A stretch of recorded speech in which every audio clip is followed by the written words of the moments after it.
Power of custom. Power of custom. There are many who find themselves in the toils of an evil custom who would most willingly give money and time to be free from its control. Montaigne says, "Custom is a violent and treacherous schoolmistress. She, by little and little, slyly and unperceivedly, slips in the foot of her authority. But having by this gentle and humble beginning, with the benefit of time fixed and established it, she then unmasks a furious and tyrannic countenance, against which we have no more the courage or the power to lift up our eyes.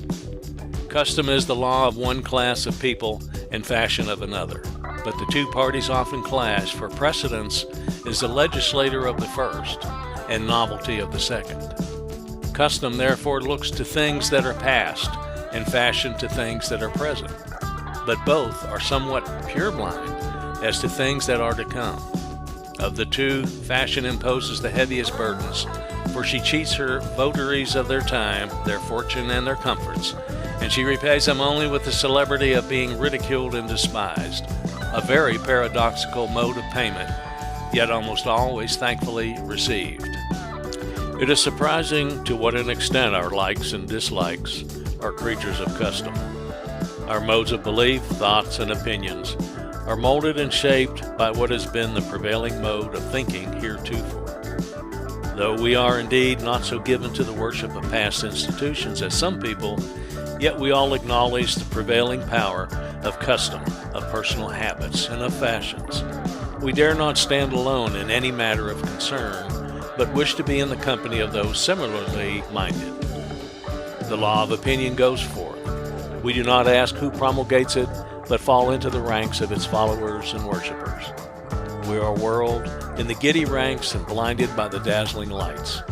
Novelty is the show, conformity is the law, and life a trance, until at last we awake from it to find that we have been the victims of a fatal folly and a bewildering dream. Habit is man's best friend or worst enemy.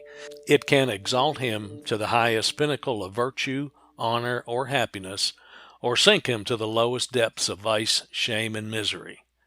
If we look back upon the usual course of our feelings, we shall find that we are more influenced by the frequent recurrence of objects than by their weight and importance, and that habit has more force in forming our character than our opinions. The mind naturally takes its tone and complexion from what it habitually contemplates.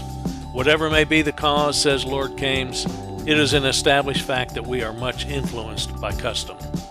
It hath an effect upon our pleasures, upon our actions, and even upon our thoughts and sentiments. Habit makes no